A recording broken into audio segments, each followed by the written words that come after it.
Right. So yeah, essay writing is a real craft, a skill that one can learn. You know, some people believe, they're born with it or not. I don't think that's true, really. I think um, it's definitely an art and skill that you will learn through time with a number of, you know, techniques. So I'll just tell you how I write stuff, and I think you've seen some of my essays, and if not, I'll send a link to it. But the first thing I do before I'm going to write an essay is I just sort of start reading around it, So you've got your key texts and you've got your supplementary texts. But if you get a chance, read more. I mean, you should have a chance. You should read more. And I think for a 2,000 word essay that you've been set, I would expect at least like 8 references minimum, maybe 10, preferably more, But if you go over 20, it's too much because you wouldn't have been able to really delve into it. But if you give me like 4 or 5 references, I'd think that's a bit too minimal, right? Try to always include actually necessary readings where applicable, as well as readings that you do in your own time and discover. So like in that textbook that you've got, the PDF, the sort of David Chalmers edited one, there's loads of texts related to a lot of the questions. So that's one resource you got immediately. Otherwise, you've got JSTOR to find things and, generally Google and whatnot. You can't find it. If you really want to read a text, by the way, and you can't get it, email me and I can normally get it for you. So what I do, yeah, so I read around things. When I read, I underline the important things, and I have a notebook that a moleskin always, and everything I read, every article I read, I write down like this. I find that's really helpful, right? So like you got the date there on the left, and the author, and then the year, and then the name of the article or the chapter, right? And then when I've read something and I've made notes about that particular chapter, right? I'll in the same notebook, I'll like date the top of the page and then I'll write notes about it. Sometimes quotations, page numbers. So then when I'm writing the essay later on, I can immediately find the quotation I wanted, instead of thinking, oh, where did I read that? And, whatever, right? It just speeds things up. Hello, Ellie. Sarah, cameras on, please. So that's the first step. And then the second step is, well, you've got your question. And what you need to think about is how do I answer this in the clearest and the most original way, right? So it's really those two skills that are first, are the most important in many ways, clarity and originality. If you've got a perfectly clear essay, you'll get probably a 2-1. But if you really want to get into the firsts, needs to be a little spark of originality. How do you achieve originality? Well, it's very hard to say that actually. But in this book that I've got the hard copy for now, I'll give you that after halftime. Those who want it. There's a little page on achieving originality. You've got the PDF. Things like, even like fusing two old ideas together, comparing like Freudian psychoanalysis with I don't know, Brentano's intentionality or whatever it may be, right? So that's a way of achieving originality, or maybe expressing an old idea in a new way through, like, think about metaphors. What metaphor can you use to express this the best? Ellie and Sarah, are you there? Cameras on, please, if you can. Um, anyway, so yeah, that's that's the first stage. Second thing you need to do, which I'm now receiving, are your essay plans, right? So you've thought about the question, and what you need to think about is, okay, what aim do I want to take here? So if like the question is something like, what's the plausibility of substance dualism? You want to take a side, okay? You want to be an advocate, a barrister. You're going to make the best possible case for something, right? So that would be your aim. Okay, so I want to show that substance dualism is, despite all the problems with it, is the most plausible account we have of the mind-matter relation. That's your aim. You take a side, in other words.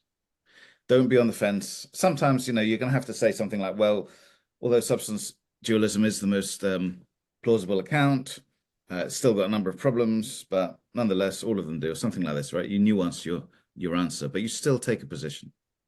You're making the best case possible. So you've got your aim, and then the second stage is you think, okay, how do I achieve that aim? So what is the best way in which I can structure an essay to achieve that? And what you always want to do is break down the essay into parts, subsections. So, for example, you want to you always have an introduction, very important. I'm always looking for that. And I'll show you actually my criteria for marking in a minute.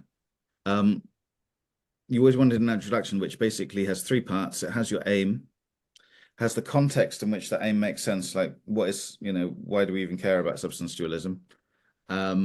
Historical context, perhaps, or thematic context. And then you have in your introduction a mini structure. What I'm going to do to prove this aim is, first of all, I'm going to define substance dualism by defining substance and then dualism maybe separately, and maybe sort of contrasting it to property dualism. After that, I'm going to look at the first argument for substance dualism, known as the conceivability argument from Descartes.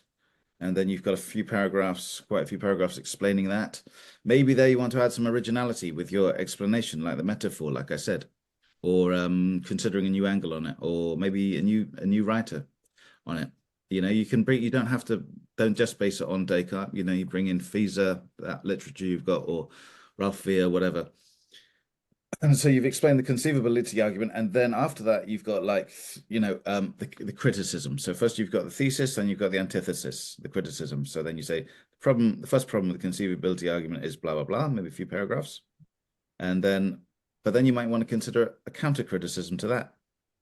So here's the argument, here's the problem with it, but actually this is not a problem because of this, right? So you've got that structure of like argument, criticism, counter criticism. And then you go into the next section, maybe the indivisibility argument for substance dualism. And I'm not saying you have to structure your essay this way, right? This is just an example. And then, you explain the indivisibility argument, and then you got a criticism and maybe a counter criticism. Or maybe there's no counter criticism. You don't always have a counter criticism. You'll always find some kind of criticism. And then you'll have an evaluative part and say, well, the conceivability argument is quite strong. The indivisibility argument is quite weak. Criticisms can't really be overcome. And then you come back to your first part, the aim, and you say the aim was to show that substance dualism was plausible. We've seen the arguments for it, we've seen the arguments against it, but overall, substance dualism seems plausible or implausible. The answer doesn't matter, actually, because all of these questions are very open. And as I keep emphasizing, no one knows what the fact of the matter is. So it doesn't matter what position you take, in a way. What is important is make your case. So that's part of clarity is structure like that. Always think about breaking things down into parts. Very important. Don't just have a stream of consciousness. Like, dualism, Descartes, there's all that Plato stuff. And then, I don't know, in my opinion, just forget about that, right? So writing style is very different from speaking style. It's a completely different craft. So any questions about that at this stage?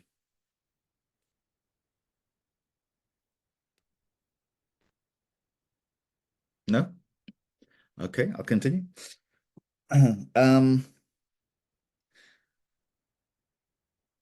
So clarity. What is clarity? How do you achieve it? Well, subsections is one thing. Another thing is concision in your style, right? Being concise. That means using as few words as possible to convey as much information as possible. And if you don't do that, you're being verbose, the opposite, or waffling or repeating, right? I will, like the marker, and I'm the marker, will always look for that repetition or verbosity and down mark it a bit. So when you've written a paragraph, or even a sentence, I would always say, can I rewrite this in fewer words without losing information? That's the thing. It's no good like simplifying things and then like not really expressing as much, So can you convey the same information with fewer words? If you can, then do that. And it just adds to the clarity. Another thing to bear in mind for clarity is, ideally, it's not always possible, but ideally for each paragraph, you should have one idea. There should be one main idea for one paragraph. What often loses people, marks is when like you get a paragraph and it's got like a million ideas in it, and you just don't know what the person's trying to say. And if the marker struggles with trying to work out what the hell someone's trying to write here, what point is trying to come across, that that's badly written. And so you're going to get 2-2 or lower. So always try to ask yourself, can I have used fewer words to express the same amount of information? And am I using more or less one key idea per paragraph? Sometimes, okay, it's not always, this is just an ideal, it's not always possible. Sometimes you'll have 2 or 3, but generally speaking, if there's a new idea, then you start a new paragraph. A paragraph can be just a few sentences sometimes, right? Sometimes it can be very long, the whole page. Well, ideally not. Also beware with clarity of how long your sentences are. This is a great little book. I don't know if you've got time to buy it or whatever. 100 Ways to Improve Your Writing, right? It's an American book for journalists, but it's actually from the 70s, I think. It's brilliant. It's like a really good way of like getting straight to the point. And one thing I remember, one thing that stands out for me in that book is about sentence length. I guess, and I didn't think about it until I read this. When you're writing stuff, do you ever think about how long your sentences are in comparison to each other? Because I didn't. And, interestingly, subconsciously, if all your sentences are about the same length, it very quickly becomes a boring read. So the advice is vary your sentence length and be conscious of your sentence length. Sometimes you just want to just say like, but this is not the case, full stop, something like that. It kind of stands out, right? And then you've got a longer sentence, something like that. Beware of writing. I mean, so varying your sentence length actually improves the style of your writing, and it makes your point come across more effectively. But especially beware of writing extremely long sentences, which we get every year. So like one paragraph is one sentence, that's really hard to read. You want to break down your essay into subsections, but you also want to break down your sentences or your I should say words into sentences where possible. If you can add a full stop, or at least a dash or a semicolon, something like this. But break things into parts. That's just basically the rule for clarity. By the way, when I said about subsections with regard to the essay itself, I mean, you can sometimes label those subsections, you have little subtitles, so like with dualism, you have the main title and then you have like, subsection, the conceivability argument, right? And then another subsection, the indivisibility argument or whatever it may be. Yeah. And that's okay. Some lecturers don't like that, but I'm happy with that, so don't feel scared of that. And also that I think gives you, the writer, a bit more idea of what you're doing. Another thing actually very important for clarity is this. Sometimes when you get into an argument, let's say you've got into the conceivability argument, you've explained it, and then you've explained like the first criticism of it, and then you're explaining a counter criticism of that first criticism. It might suddenly become unclear after like a page or like half a page of writing, like what are you talking about here? What's the you might have lost the reader. So it's very important when you get into depths like that, when you get into the weeds, as it were, which is sometimes very important to get nuanced and detailed, that you have a sentence that links your current point to the title, or at least to the aim of the essay. So you sort of refer back, like why is this relevant sentence, as it were. Or it's also known as flagging sentence, I think. Depends on who you read, but it kind of like puts a flag up and says, here I am, I'm doing this right now, So you're explaining the relevance of what you've just written. Don't waste words on it. So one sentence, but you just explain that, something like, therefore we see that the counter criticism actually promotes the plausibility of substance dualism, get broad again. Also, another way of thinking about essay writing in your mind is you start broad, like with the context in your introduction and the aim, and then you get more and more and more detailed. And then at the end, you get wide again. So in your conclusion or your summary, you sort of widen out and you say, okay, we've looked at all of this and, we're relating this to this big mind matter theory. But remember in your summary, you don't include any new information, no new ideas, no new arguments, right? You're just summarizing what you have already done. You're making it clear to the reader, like what all this amounts to. That's the purpose of a conclusion. Like, what have I just said? What's the relevance of this? You just like, it's a bit like in a film or a TV show, where suddenly there's a bit of a dialogue and they explain where you are in the story, right? That's what you're doing, but right at the end. You can, in your conclusion, have include questions that emanate maybe from what you've said, like so you've said like, well, this theory is plausible. However, it's got these holes in it, and they can only be answered if we ask the question X, Y, Z, whatever it may be. So that's fine. So you can lead to further research, as it were. Um, okay. But references. So we're using APA 7 referencing system. That's the psychology department, not the whole university. Most of the university actually uses Harvard referencing, which is slightly different, and it is multiple. But you've got very specific referencing systems, so make sure you get that right, because you will get down marked if you don't, if your references are sloppy. All right. I used to not care about this, but there was a case of a student who was done for plagiarism, and what happened is the university looked through all of their past papers, all the past exams, and was especially looking for like bad referencing and so on and so forth, right? So it's very important that you get that referencing right. It's not difficult, right? Just spend about half an hour making sure you know two things really. How do I reference an article? How do I reference a chapter in a book? Okay. Very simple. And if you want to cheat, you can go to Google Books and just type in the sort of general information and then ask for APA referencing citation, right? And copy that. APA 7 no longer needs a city, by the way, of publication. Just the publisher at the end. Yeah. Also, one little pet peeve is between page numbers, use a dash, not a hyphen. And that actually applies to your general writing, right? Differences between hyphens and dashes, which is again in this book. So have a look at that. Hyphen is a little minus sign, dash is longer. Hyphen goes between words, a dash goes between numbers or clauses. Clauses is part of a sentence. Yeah. Anyway, oh yeah, another thing about in-text citations. So we say reference list at the end, of course, a list of maybe 10 things, 10 papers or articles or chapters or books. And then you've got the citations in the text, in brackets. Sometimes you should use page numbers in your citations, right? So you put like this point was made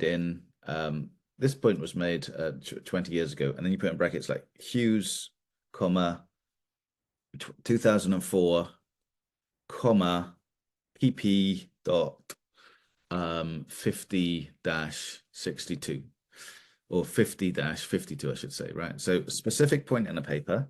It's better if you're like very specific on like what page numbers that is, rather than just the whole paper, because that whole paper might have been making a lot of points which are not relevant to you. So but sometimes it's not possible, you can say this argument's been made before and that's the whole paper made the argument. That's fine, and that's normal, right? I'm just saying in specific instances, when you're paraphrasing someone, you're making a very specific point. It's good to have page numbers. And of course, with quotations, you always must have page numbers. So you have a quotation, and then it's, Hughes, comma, 2012, comma, P.5. PP means more than one page. I'm sure you know that. And then if you want to put like PF or whatever, then, well, refer to that book. There's a lot of different ways you can do this. Remember that you've got a reference list at the end, not a bibliography. So a slight difference. Bibliography is just general literature that's inspired you in writing this. A reference list is precisely what you have cited. And that's what you want to use in your essays, right? A reference list, not a bibliography. You should never have bibliography, really, university. Yeah, and just make sure, that reference list and those citations are correct, all the punctuations in the right place and stuff. Another more important thing than that is again, clarity, I should have said this before. When you've written a paragraph, I said to you, like, make sure you read it back and think, is this concise enough? Is it clear enough? Um, can I use fewer words? But think about this as well. Have I written a sentence or a paragraph that can be understood in more than one way? Can the reader, and you're always thinking about an intelligent reader, your parents maybe, would they understand exactly what I'm saying, or could they interpret it more than one way? If they could interpret it more than one way, it means you haven't been clear enough. Then you want to think, how can I actually express this so that only one interpretation can be had of it? So, in other words, just be a bit more precise. And that often comes after a couple of days. I know you're all very busy with essays and exams, blah, blah, blah. We all are. But ideally, all of this is ideal, of course. Ideally, you would write your text or draft text, you'd leave it for 2 days or so. So you've actually started to forget about your exact words. You come back to it 2 days ago and you're almost like a fresh reader, almost like someone else. You read your paragraph and you should ask yourself, is that clear? Or could I have written that better? And if you could rewrite it or at least amend it a little bit. The best technique ultimately, and it sounds a bit silly, but read it out aloud to yourself. Because when you read it out loud, the awkward, unclear segments will kind of burst out at you more clearly. Also, if you've got, for example, a very long sentence, and you read that out loud, you'll have to stop for a breath, and it'll be an indicator that you haven't expressed this as clearly as you can. So then break up that sentence into smaller parts. So yeah, read it out loud, rewrite it, read it out aloud again. If it's clearer, then you've achieved that. Yeah. Oh yeah, another important thing that often happens. So of course, I'm marking it, and I've taught you this, but I so what happens quite often is someone will use a word like epiphenomenalism, and they'll think, oh, well, Peter knows what that means, so I'll just leave it there, right? But actually, I want to know that you understand what it means. So when you're using key terms and unusual words, like all the isms basically, and others, make sure you define those terms. Define all key and unusual words. That definition could just be like in brackets or could be between two dashes, just a few words sometimes, epiphenomenalism. For example, you write epiphenomenalism and in brackets, the view that the brain generates the mind, but the mind has no causal efficacy back on the brain, something like that. Okay, just short, but just show me that you know what you're talking about, right? Especially because sometimes some words mean more than one thing for different writers. So then I'll also need to know that which version of the meaning you're using. Another reason to give me the definition. Like, for example, dualism. If you said dualism, okay, generally means substance dualism, but maybe you're talking about property dualism. So just be clear about that, just again, make sure that a reader can't interpret it more than one way.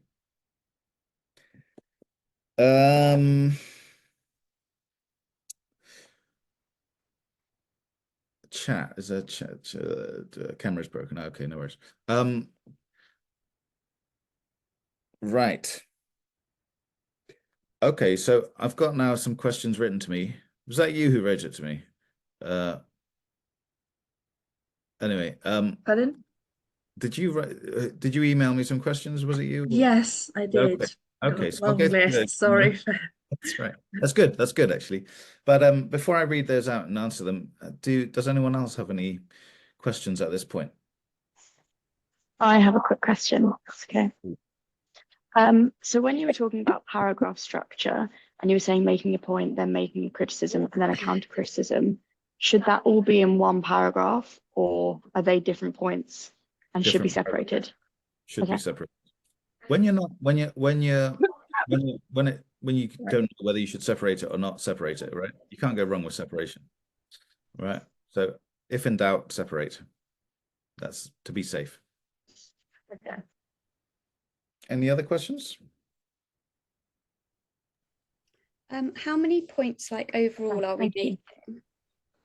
How many points overall are you making? Yeah, like how many would you say is like the good number? Well, it really depends on the essay question. But if it's like the essay question concerns one thing, like the one substance dualism or privacy, maybe, then I would expect, I mean, it's hard to generalize 2,000 word essay. I don't want to generalize too much, but I would expect at least, well, when you say points, so if we consider points as like the main theory under which you get criticism and counter criticisms, yeah? Is that what you mean by points? I would expect at least 2 main points, after which then you got criticism and counter criticism. So that would be 6 points, and that excludes the introduction, maybe a paragraph of definition, and the conclusion. Okay. But that's a broad generalization, and I don't want to be too sort of axiomatic about this, Some of the best essays kind of break all of those rules, right? And the rules I'm telling you now are for undergraduates. When you get into higher levels, you don't want to be so formulaic. But like with all great artists, in order to get at the higher echelons, you need to know you need to master the core basics, as it were. So everything I've said is very prescriptive, but it's not absolute. And if you read the greatest essayists, people like Borges, for example, completely different, right? And you could do that. You could risk that as well and get a first, but there's a risk, right? So what I'm telling you is the safety net, right? It's like, if you're not sure, then at least you can think about this substructuring basically in clarity. But originality, great originality will bust through that even. But this is for undergrads, which you are, learning curve. We all are really, but yeah. So if you want to break that and you think, no, I'll get my point across much more elegantly and powerfully if I just break this kind of thing and just do like 2 points generally, or like, then okay, maybe that will work. And I don't know, that's originality, isn't it? Something new, novel, and one will read it and think, wow, fantastic. I never would have imagined this would have worked, but it did. But at the same time, it might be completely unintelligible, and I think, what is this rubbish? So that's the risk, right? Any other questions until I go to your written ones? No? Okay, let me see here. So I've got them from Ellie. One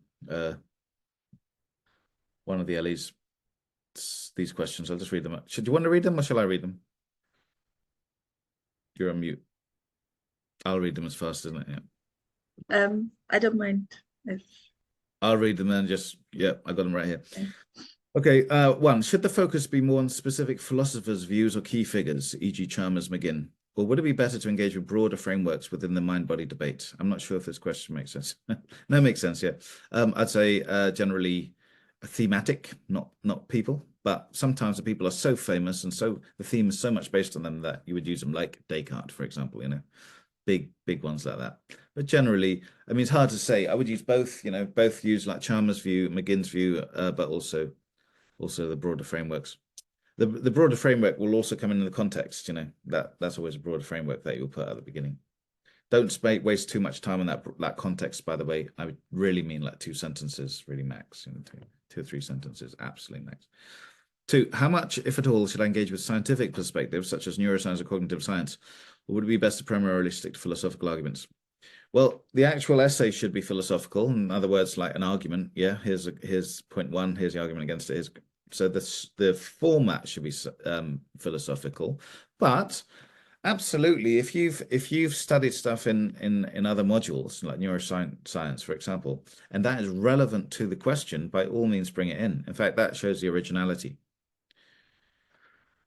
But make sure you do reference the necessary readings, the relevant necessary readings in this module. So never have like reference lists of things that I would never have read. Yeah. So always at the very least include those, 2 core readings, not the supplementary ones necessarily. You can, but always involve that. And then augment it, add to it with science, if relevant, where relevant. And as often is relevant, like free will, or mental causation like we're doing next time, that's very relevant to neuroscience. 3, is it preferable to adopt a strong position in the essay, particularly in the conclusion, or would you value a more nuanced debate that leaves the question somewhat open? which seems to be the philosophical tradition. Yeah, that's my tradition.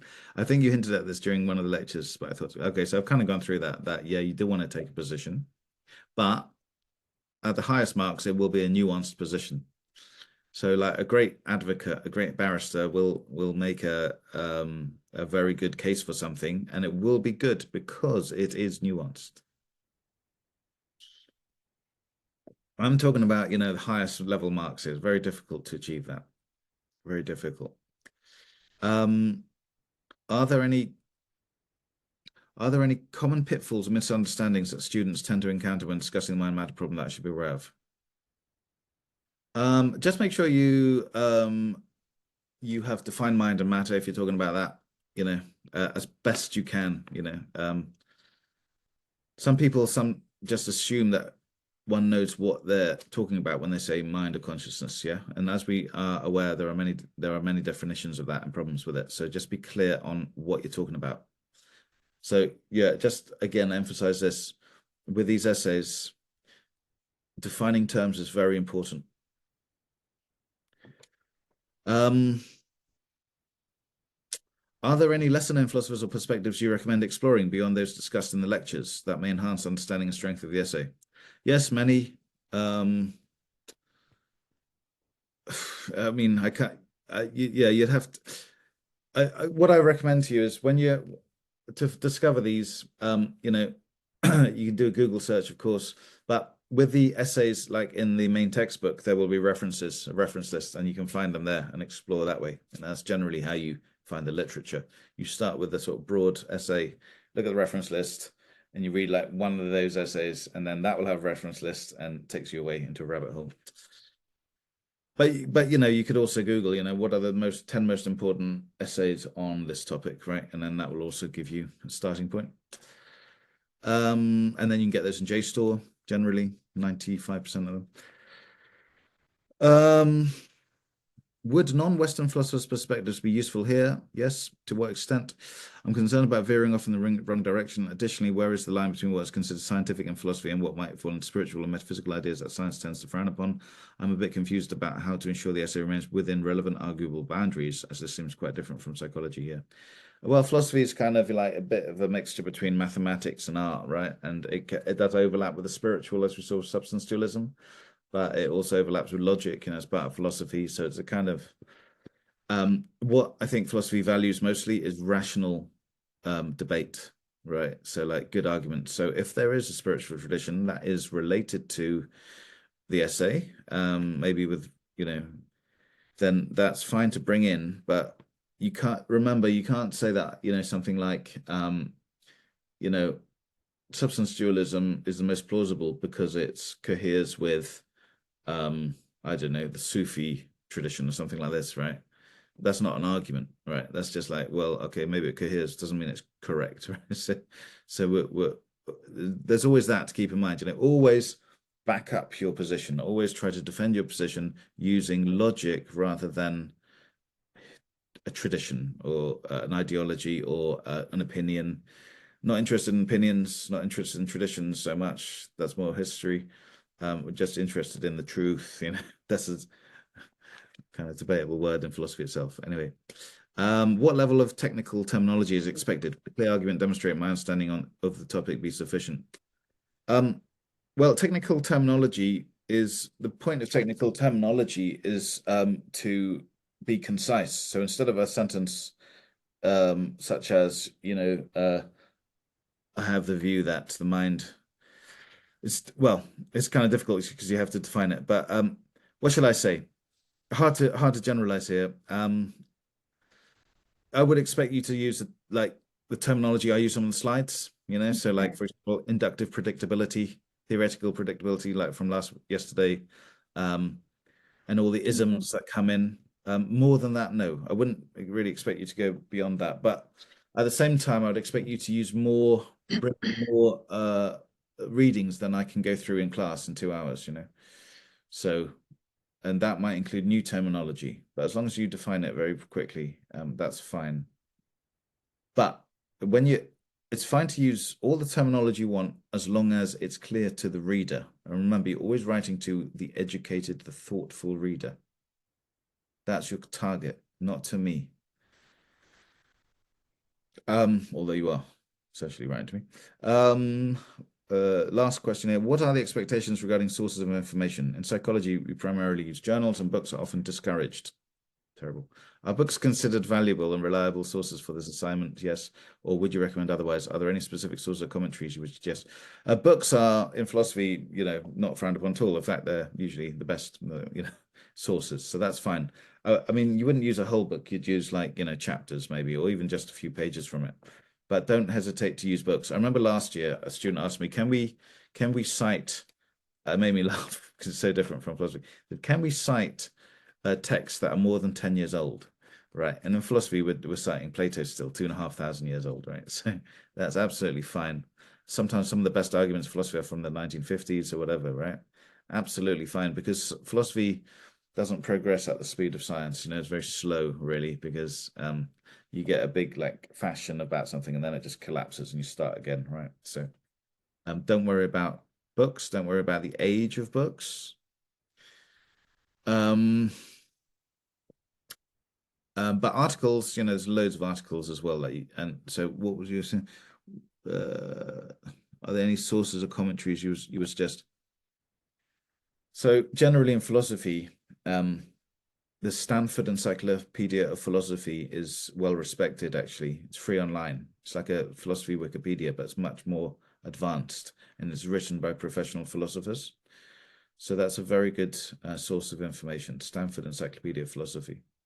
You get all kinds of things there on almost everything we've touched on in class.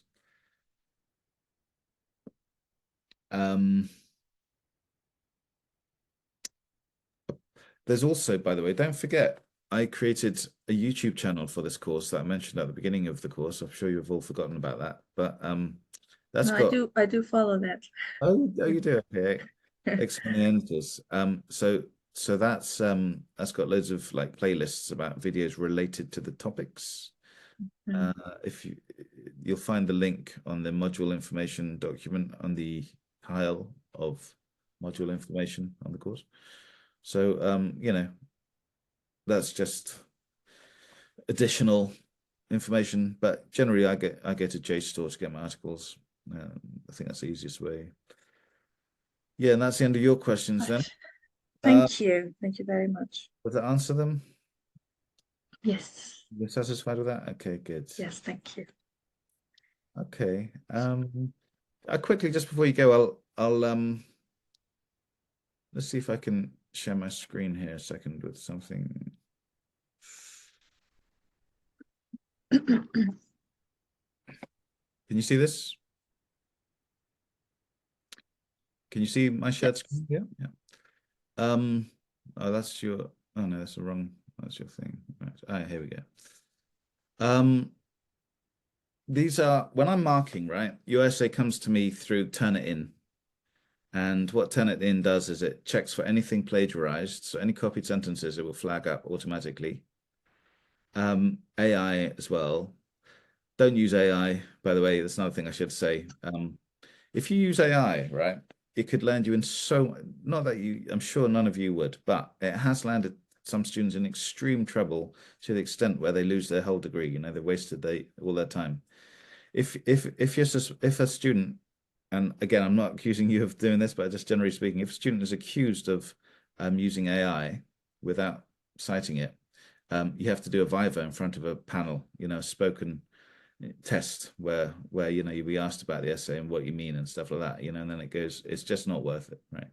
Just not worth getting into that AI nonsense. Also, actually, I think it's immoral because, the Society of Authors, only yesterday, and a lot of other organizations, musical organizations, have presented this document saying that AI plagiarizes their work, trawls through authors' works, and then basically churns it out for essays and whatever, right? But the author doesn't get paid, and authors who are writers outside of academia and don't get salaries, right? That's their livelihoods. So the whole AI enterprise, in many ways, is just plagiarism. So I think deeply unethical. Shouldn't use it, and it can land you in a lot of trouble. And thirdly, it's no good for philosophy of mind anyway. It will just get you the very lowest marks at most, if not a fail. So discourage use. The university has got a specific policy on that though, which changes. So, you know, you can use it, you can't, but then you have to cite it and you have to say that you've used it and so on. My advice is don't use it. Just don't use it.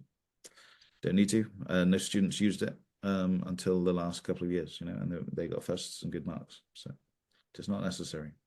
Stops you thinking as well. Anyway, this is so when I get to say that all those checks are automated, and then I am asked to give you like strengths, weaknesses, and how to improve, right? So that's the feedback you'll get from me. But as well as that, I have these these kind of little blocks that I've created myself that I can drag onto your file, and they are good and bad, right? So they're like pros and cons of your essay, like to do with specific paragraphs or specific papers or specific words. So just to give you an idea of what I'm looking for here, we got the N dash, M dash hyphens that I mentioned, right? It's just my little weird little thing. Misspelling, obviously avoid. References not by bibliography. You're looking at these double starred terms here. Splendid introduction. I will always like a nice introduction, sets everything out. I know exactly what you're going to do. I know what your aim is. I know what your structure is, right? I love that. A good introduction, aim for that, right? Just can be just one paragraph.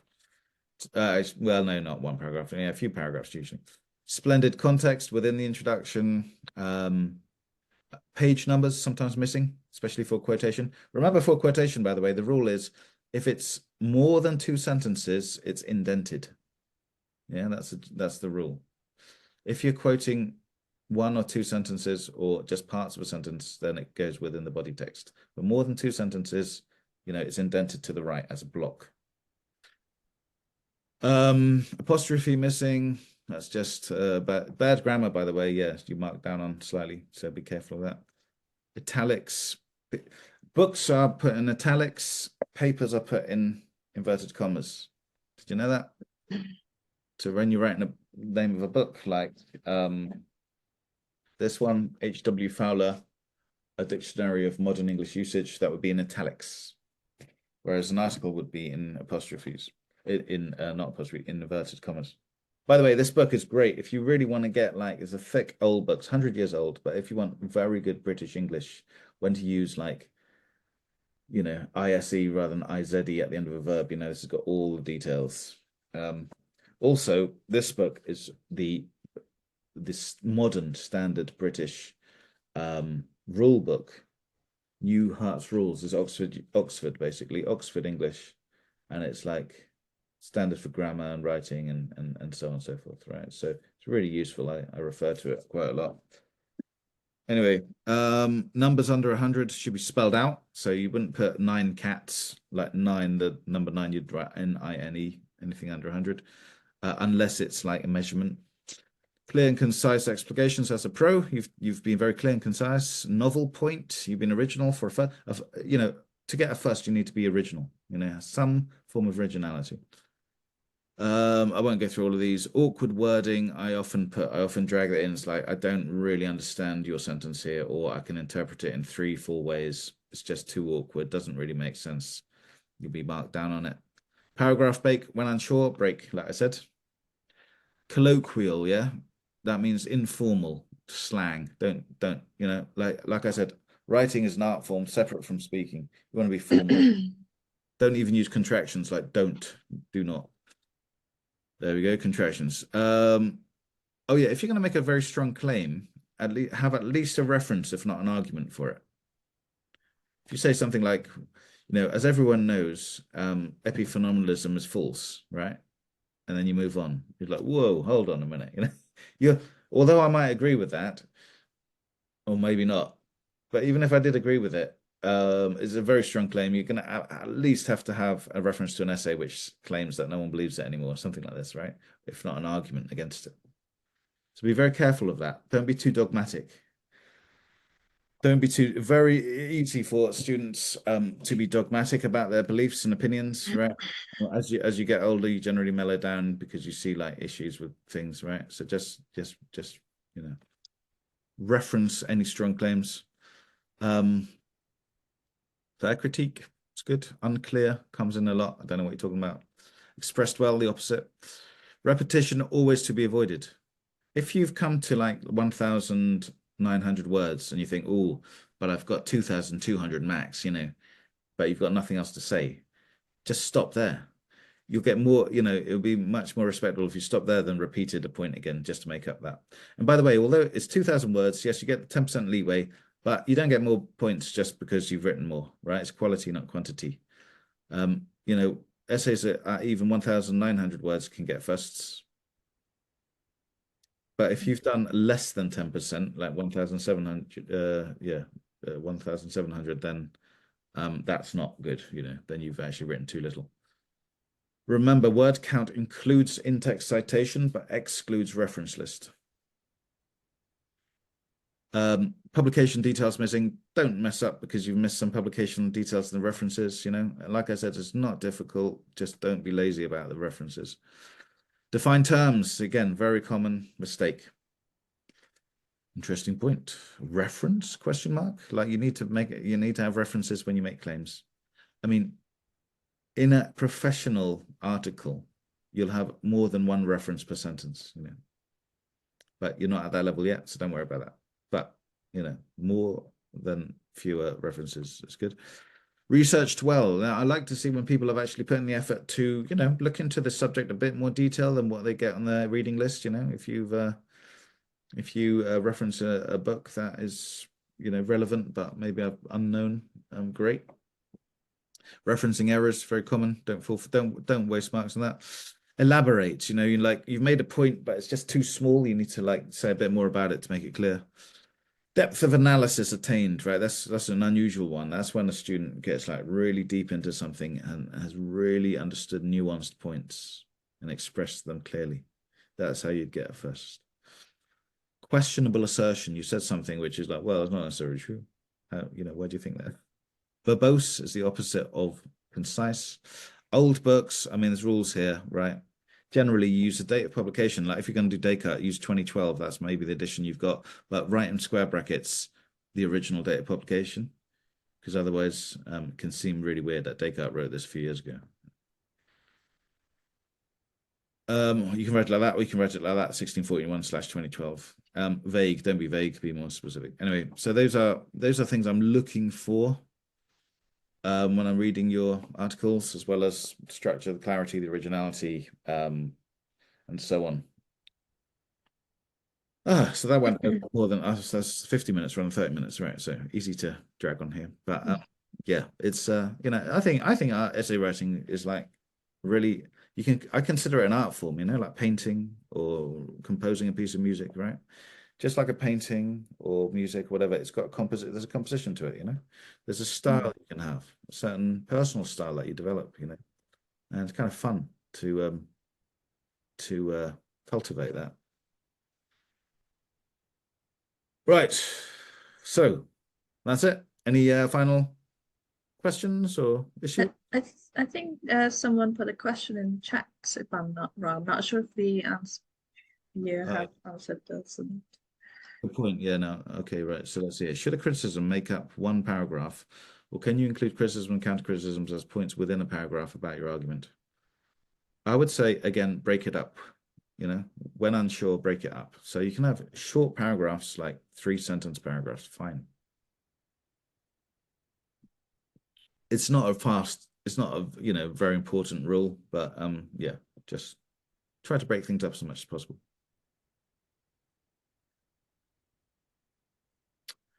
Okay, well, some people already have, but if you want to send me your essay plans, I can quickly check over them, that they're fine. Sometimes I might just reply, yeah, it's all good to go, right? Sometimes I might say, well, maybe you should change this.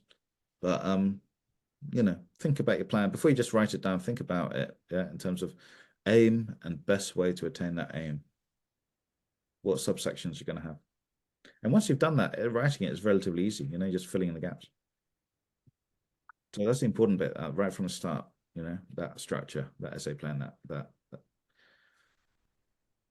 that's what you have to give your own thought to. You're not reading, you're not writing, you're thinking. Again, why it's important to have a notepad so you don't forget your ideas. Often I write a plan and then I think, okay, it's okay, but it's not perfect. And I rewrite it. and then sort of, evolve it, as it were, finesse it. Okay, well, so there's no lesson next week. It's half term. No seminar either. So this is really, where you can get started in your essays and, do reading, relevant to that, I suppose. I will actually make all of the lessons available to you, all the recordings available now for until your essay gets submitted, right? That will be on the Ellie page now, so that you can refer back. Thank you. Okay. Thank you very much for your time today. It's very useful. Okay, I'm glad you got something. Happy to see you all, and I'm happy to talk about this. Okay, well, good luck with your writing, and do email me if you've got further questions. I know some other people here have emailed me. I will reply to them as I get a chance. I do get about 100 work emails every day, though, so bear with me, right? And do remind me if I haven't answered, but I try. Okay, see you later. Have a nice. Take care. Thank you. Thank Bye. you.